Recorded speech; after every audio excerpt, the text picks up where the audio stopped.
Hello दोस्तों, स्वागत है आपका आपके अपने चैनल इलेक्ट्रिकल गोपाल में। दोस्तों, आज की वीडियो बहुत ज़्यादा इंपॉर्टेंट होने वाली है। जैसा कि मैंने आपसे पहले प्रॉमिस किया था कि जो भी शिफ्ट का यहाँ पे एग्जाम होगा उसका मैं यहाँ पे एग्जाम एनालिसिस आपके लिए करने वाला हूँ, ताकि दूसरी शिफ्ट में जो आपका एग्जाम होने वाला है उन लोगों को यहाँ पे काफ़ी हेल्प मिल सके। तो साथियों, मैं आपके लिए लेकर आया हूँ 6 जनवरी की फर्स्ट शिफ्ट के एक मोस्ट इंपॉर्टेंट ऑब्जेक्टिव क्वेश्चन जो कि आज के एग्जाम में पूछे गए हैं। यहाँ साथियों में स्टूडेंट ने जो जो क्वेश्चन बताए हैं वो क्वेश्चन मैंने यहाँ आपके लिए नोट डाउन किए हैं। तो सभी लोगों से रिक्वेस्ट है कि इन क्वेश्चन को अच्छे तरीके से देखिए, समझिए। होता क्या है ना, जिस टाइप के क्वेश्चन आज की पहली शिफ्ट में पूछे गए हैं सेम टू सेम डिक्टो उसी टाइप से या तो उसी टॉपिक से रिलेटेड क्वेश्चन आपको नेक्स्ट शिफ्ट में या अगले दिन देखने मिलने वाले हैं। तो सभी लोग इन क्वेश्चन को अच्छे से समझिए, ध्यान से देखिए कि कौन कौन से क्वेश्चन आज की शिफ्ट में पूछे गए हैं। मैं टेक्निकल पार्ट यहाँ आपको बताने वाला हूँ, नॉन टेक्निकल पार्ट बताऊंगा। नॉन टेक्निकल में रीजनिंग, मैथ, इंग्लिश, जीके वगैरह सब बताऊंगा कि कौन कौन से क्वेश्चन और किस टाइप के कहाँ से यहाँ पे क्वेश्चन पूछे गए हैं। साथियों, बने रहना आपको पूरी वीडियो में। चलिए वीडियो शुरू कर लेते हैं। वीडियो शुरू करने से पहले कहना चाहूँगा, जो लोग इलेक्ट्रिकल गोपाल पे पहली बार विजिट कर रहे हैं उन लोगों से रिक्वेस्ट है कि इलेक्ट्रिकल गोपाल को ज़्यादा से ज़्यादा लोग सब्सक्राइब कर लीजिए। यहाँ मैं टेक्निकल से रिलेटेड और जीके जीएस से रिलेटेड इंपॉर्टेंट एग्जाम से रिलेटेड वीडियो आपके लिए प्रोवाइड कराता रहता हूँ, जो कि आपके एग्जाम में काफ़ी हेल्पफुल होती है।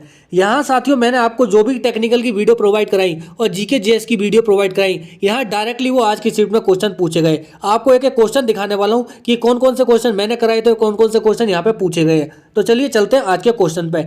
टेक्निकल पार्ट में आप देख सकते हैं एक क्वेश्चन पूछा गया यहाँ पे 3 फेज इंडक्शन मोटर की सिंक्रोनस स्पीड कैलकुलेट करने के लिए, जो कि आप ये फॉर्मूला देख सकते हैं NS बराबर 120 F/P। इससे यहाँ पे न्यूमेरिकल था, सिंपल न्यूमेरिकल था, आरपीएम बताना कितने मोटर आरपीएम पे मोटर रन कर रही है। अब यहाँ पे NS बराबर 120 F/P से आराम से निकाल सकते हैं। फ्रीक्वेंसी दी हुई थी, नंबर ऑफ पोल्स दिए हुए थे, आपको सिर्फ सिंक्रोनस स्पीड कैलकुलेट करनी थी। एक क्वेश्चन था यहाँ पे, एम्पियर किसकी इकाई है या एम्पियर किसकी यूनिट है। साथियों, करंट की यूनिट है, हर किसी को पता होगा। बहुत इजी क्वेश्चन यहाँ पे पूछे गए। जब मैं आपको इजी क्वेश्चन इस टाइप के करा रहा था ना, तो बहुत से लोग कमेंट कर रहे थे, अरे सर इतने इजी क्वेश्चन नहीं पूछेगा।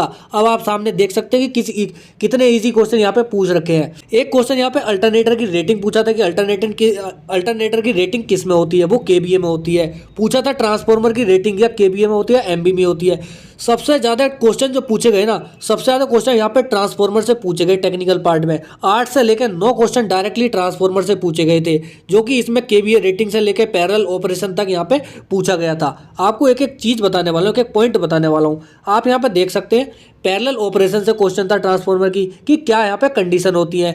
यहाँ पे कंडीशन क्या होती है, एक तो सबसे पहले कंडीशन होती है सेम पोलैरिटी होनी चाहिए। सेम पोलैरिटी होनी चाहिए दोनों ट्रांसफार्मर की, सेम वोल्टेज होना चाहिए। सेम वोल्टेज होने के बाद में सेम फेज सीक्वेंस होना चाहिए। Same polarity, same voltage, same phase sequence, same frequency, सब चीज़ें ये सेम होनी चाहिए, तभी यहाँ पे ट्रांसफार्मर पैरेलल में ऑपरेट हो सकते हैं। और पूछा था कि ट्रांसफार्मर की इफिशियंसी, यानी कि पावर ट्रांसफार्मर की इफिशियंसी या डिस्ट्रीब्यूशन ट्रांसफार्मर की, ठीक है। एक साटूथ वेवफॉर्म होती है, उसका फॉर्म फैक्टर यहाँ पे कितना होता है, ये वेवफॉर्म का फॉर्म फैक्टर पूछा था। इतने आसान क्वेश्चन पूछे थे, डायरेक्ट डाटाबेस क्वेश्चन।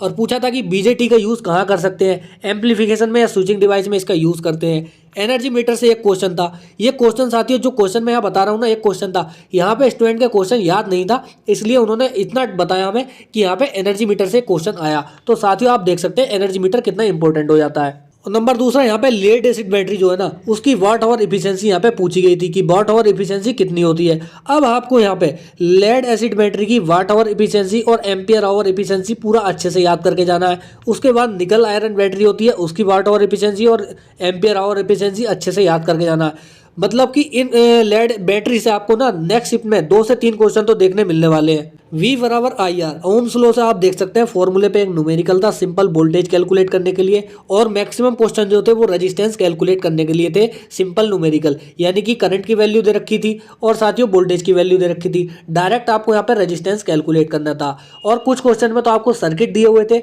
उस सर्किट में आपको इक्विवेलेंट रेजिस्टेंस बताना था। अगला क्वेश्चन पूछा गया था फिर सेलिंग फैन की वोल्टेज रेटिंग कितनी होती है। देखिए कितना इजी क्वेश्चन है, अगर कोई बंदा सही से पढ़ा होगा ना, मैंने इतनी वीडियो आपको प्रोवाइड करा दी, उन वीडियो में ये सब टाइप के क्वेश्चन दे रखे हैं। अगर किसी ने मेरी वीडियो अच्छे से देखी होंगी ना, अच्छे से देखी होंगी, तो उनके डायरेक्ट ये क्वेश्चन बिल्कुल हिट करने वाले होंगे, क्योंकि बिल्कुल एज इट इज मैंने क्वेश्चन आपके लिए कराए, इतने ईजी क्वेश्चन कराए जो, और अच्छे से समझा के कराए एक क्वेश्चन को, कि हर क्वेश्चन से रिलेटेड 4-5 पॉइंट भी मैंने आपको बताए। अब आप देख सकते हैं कि सेलिंग फैन की रेटिंग कितनी होती है, 60 से 80 वाट में इसकी रेटिंग यहाँ पे होती है। अगला क्वेश्चन साथियों इल्यूमिनेशन से पूछा गया था एक क्वेश्चन। डिजिटल इलेक्ट्रॉनिक्स से डायरेक्ट ये क्वेश्चन पूछा गया था कि और प्लस नॉट गेट का कॉम्बिनेशन बनाने के बाद यहाँ पे तीसरा कौन सा गेट यहाँ पे बनता है, तो वो बनता है नॉर गेट। मोस्ट इंपॉर्टेंट ये क्वेश्चन था और नॉर गेट को हम यूनिवर्सल लॉजिक गेट भी यहाँ पे बोलते हैं। अब आप यहाँ पे देख सकते हैं सिलिका जेल से क्वेश्चन पूछा था। ये क्वेश्चन तो मैंने 3 वीडियो में लगातार कराया था। भाई साहब सिलिका जेल बहुत ज़्यादा इंपॉर्टेंट है। क्यों? सिलिका जेल जो है ना वो ब्रीथर में यूज़ करते हैं, ट्रांसफॉर्मर के ब्रीथर में सिलिका जेल को यूज़ करते हैं। और वो क्यों यूज़ करते हैं? क्योंकि जो बाहर से ट्रांसफॉर्मर के अंदर हवा जाती है ना, वायु जाती है, उस वायु में कुछ नमी होती है, उस वायु की नमी को सोखता है, एब्जॉर्ब करता है, इनकी मॉइस्चर को एब्जॉर्ब करता है सिलिका जेल। अब इसका कलर भी पूछता है कि कलर किस किस टाइप के होते हैं, तो आपको ये सब चीज़ें अच्छे से याद करके जानी है। और साथ ही यहाँ पे सीआरओ से क्वेश्चन पूछा गया था। आप देख सकते हैं सीआरओ से एक क्वेश्चन पूछा गया था। एफईटी का सिंबल पूछा गया था। एफईटी की फुल फॉर्म होती है फील्ड इफेक्ट ट्रांजिस्टर। इसका यहाँ पे सिंबल पूछा गया था, सिंबल कैसा होता है। वायरिंग से एक क्वेश्चन था। यहाँ पे रेजिस्टेंस कैलकुलेट करने से 4 से 5 क्वेश्चन थे, डायरेक्ट 4 से 5 क्वेश्चन थे, जिसमें कि सर्किट बना के दे रखा था, वोल्टेज करंट की वैल्यू दे रखी थी, आपको सिर्फ रेजिस्टेंस कैलकुलेट करना था। अगला आप यहाँ पे देख सकते हैं मॉसफेट से एक क्वेश्चन पूछा गया था। मॉसफेट से एक क्वेश्चन पूछा गया था। एम्पलीफायर से एक क्वेश्चन पूछा गया था। सर्किट दिया था, उसमें रेजिस्टेंस कैलकुलेट करना। देखिए रेजिस्टेंस से फिर एक क्वेश्चन आया। साथियों एम्पलीफायर ये थोड़ा एडवांस हो गया, हो सकता है ये 1-2 क्वेश्चन आपको डिप्लोमा लेवल के यहाँ पे दे दिए गए हैं, तो आपको यहाँ पे हर एक टाइप के क्वेश्चंस करके जाने हैं। जैसा कि मैं आपको बताता हूँ अपनी वीडियो में कि साथियों आपको इस टाइप के क्वेश्चन इंपॉर्टेंट है। मैं कह कह के थक गया आपसे इंपॉर्टेंट है, लेकिन आप लोगों ने अच्छे से तैयार नहीं किए। मैं आपको पीडीएफ तक प्रोवाइड कराई मैंने कि साथियों आप पीडीएफ से रिवाइज कर लीजिए। जल्दी से जल्दी आप रिवाइज कर लेंगे तो आपका एग्जाम अच्छा जाएगा। अब वो तो एग्जाम देने के बाद ही पता चलेगा कि किन लोगों के कितने अच्छे एग्जाम गया है। अब हम बात कर लेते हैं नॉन टेक्निकल के पार्ट में। नॉन टेक्निकल के पार्ट में रीजनिंग को भी देखेंगे हम, उसके बाद मैथ को भी देखेंगे, जीके को भी देखेंगे और इंग्लिश को भी देखेंगे कि किस किस टाइप के यहाँ पे क्वेश्चन आए हैं। अब आप देख सकते हैं रीजनिंग में साथियों कोडिंग डिकोडिंग से 2-3 क्वेश्चन पूछे गए, सिटिंग अरेंजमेंट से 1 क्वेश्चन पूछा गया, एनालॉजी से 2 क्वेश्चन पूछे गए, ब्लड रिलेशन से 2 क्वेश्चन पूछे गए और वेन डायग्राम से 1 क्वेश्चन पूछा गया। अब आप यहाँ पे देख सकते हैं कि वेन डायग्राम से किस टाइप का क्वेश्चन यहाँ पे पूछा गया है। साथियों क्वेश्चन इस टाइप से पूछा गया था। वेन डायग्राम ये मदर दे रखी थी, ये वुमेन दे रखी थी, यहाँ पे मदर दे रखा था, यहाँ पे सिस्टर दे रखा था। इस टाइप से यहाँ पे क्वेश्चन पूछा गया था वेन डायग्राम से, जो कि बहुत आसान यहाँ पे क्वेश्चन है। क्वेश्चन उन्होंने स्टूडेंट ने पूरा लिख के नहीं भेजा, वरना मैं आपको पूरा यहाँ पे बताता। अब आप यहाँ पे मैथ में देख सकते हैं प्रॉफिट एंड लॉस से क्वेश्चन पूछा गया, टाइम एंड वर्क से क्वेश्चन पूछा गया। अब एक क्वेश्चन ये डायरेक्ट पूछा गया था कि 3 की घात 30 और 4 की घात 50, 5 की घात 30 और 7 की घात 40, इसको आरोही क्रम में लिखना है। ये क्वेश्चन डायरेक्ट पूछा गया था। एक क्वेश्चन परसेंटेज से पूछे गए थे, परसेंटेज से सॉरी 2 क्वेश्चन पूछे गए थे। रेशियो निकालने से भी एक क्वेश्चन यहाँ पे पूछा गया था। अब आप यहाँ पे देख सकते हैं कितने आसान क्वेश्चन पूछे गए हैं। अगर किसी ने अच्छा करके आए होंगे, अच्छे से तैयारी की होगी, तो ये पेपर उसका यहाँ पे निकलने वाला है। क्योंकि साथियों ओवरऑल पेपर की हम बात करें तो पेपर यहाँ पे बहुत इजी लेवल का था। बहुत इजी भी नहीं कह सकते, मॉडरेट लेवल का यहाँ पे पेपर माना गया है, मॉडरेट लेवल का था।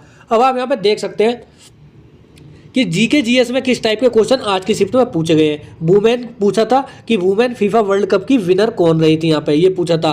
और पूछा था साथियों जीएसएलवी का फुल फॉर्म क्या है। जीएसएलवी का फुल फॉर्म होता है जियो सैटेलाइट लॉन्च व्हीकल। ये साथियों एक सैटेलाइट नहीं है, ये सिर्फ लॉन्च व्हीकल है। एक यहाँ पे इससे बड़ा आता है पीएसएलवी। पीएसएलवीसी को भी आपको अच्छे से याद करके जाना है। अगला क्वेश्चन पूछा गया था, देखिए कितना आसान क्वेश्चन, चींटी के अंदर कौन सा एसिड होता है। ये आसान क्वेश्चन ही आपके याद नहीं होते और आप यहाँ पे या तो छोड़ के आते हैं या उसको गलत करके आते हैं। मैं आपको इसीलिए यहाँ पे ये क्वेश्चन कराता हूँ इस टाइप के।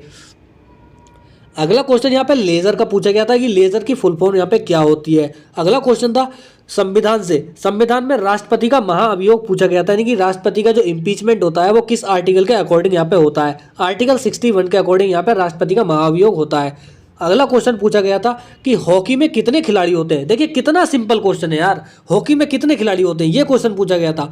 आंदोलन से एक क्वेश्चन पूछा गया था। मैंने अपनी जीके जीएस की वीडियो में इतने आंदोलन की वो क्वेश्चन कराए कि आपको डिक्टो याद होंगे। अगर क्वेश्चन फंसा होगा तो आप करके आएंगे। अब इंग्लिश में आपको थोड़ा पार्ट बता देता हूँ। आप यहाँ पे देख सकते हैं इंग्लिश में एंटोनियम से 2 क्वेश्चन पूछे गए, सिनोनियम से 1 क्वेश्चन पूछा गया, फिल इन द ब्लैंक से 1 क्वेश्चन पूछा गया, कंप्रीहेंशन से 1 क्वेश्चन पूछा गया, वोकैब से 1 क्वेश्चन था और एरर करेक्शन से भी 1 क्वेश्चन था। ओवरऑल इंग्लिश की भी हम यहाँ पे बात करें तो इंग्लिश भी यहाँ पे इजी लेवल की थी। साथियों जो भी स्टूडेंट ने अगर मेरी वीडियो अच्छे से फॉलो की होंगी, अच्छे से फॉलो यहाँ पे की होंगी ना, तो मैं बता रहा हूँ उसका एग्जाम ये वाला बहुत अच्छा यहाँ पे जाने वाला है, क्योंकि इतने इजी लेवल के टेक्निकल में क्वेश्चन पूछे गए, टेक्निकल में बहुत इजी क्वेश्चन पूछे गए यार। अगर किसी ने अच्छे से भी तैयारी की होगी ना, उसका एग्जाम यहाँ पे निकल जाएगा भाई। मैंने बहुत इसी लेवल के एग्जाम ओरिएंटेड क्वेश्चन, जब भी हर एक वीडियो में आपको कहता हूँ कि मैं यहाँ पे सिलेक्टेड क्वेश्चन आपके लिए कराता हूँ बिल्कुल, और वही सिलेक्टेड क्वेश्चन आप यहाँ पे देख सकते हैं कि किस टाइप के यहाँ पे क्वेश्चन आए। जिसमें कि साथियों टेक्निकल की अगर बात करें, टेक्निकल आपका यहाँ पे 80 नंबर का आया, और नॉन टेक्निकल की बात करें तो नॉन टेक्निकल यहाँ पे 40 नंबर का आया। अब 80 और 40 का आप देख सकते हैं कितने इजी क्वेश्चन आए। नेगेटिव मार्किंग इसमें बिल्कुल नहीं है, तो आपको जो क्वेश्चन अटेम्प्ट करके जाने हैं वो 120 में से पूरे 120 अटेम्प्ट करके आने हैं, ठीक है। साथियों इसी टाइप से जो नेक्स्ट शिफ्ट आने वाली है उसका भी मैं आपको एग्जाम एनालिसिस कराऊंगा। अब 6 से 11 तक में जो भी शिफ्ट में यहाँ पे एग्जाम होने वाले हैं हर टेक्नीशियन के रिलेटेड, हर एक शिफ्ट का मैं आपको एनालाइज कराऊंगा जो भी क्वेश्चन पूछे गए हैं, ताकि आपको नेक्स्ट शिफ्ट में वो काफ़ी क्वेश्चन हेल्प करने वाले हैं। तो आपको बने रहना इलेक्ट्रिकल गोपाल के साथ। आई होप दोस्तों वीडियो आपको काफ़ी पसंद आई होगी। अगर साथियों वीडियो पसंद आई है तो इस वीडियो को ज़्यादा से ज़्यादा शेयर कर दीजिए, ताकि नेक्स्ट शिफ्ट में जो लोगों का एग्जाम होने वाला है या कल या परसों में जिनका एग्जाम होने वाला है उन लोगों को यहाँ पे काफ़ी हेल्प मिल सके।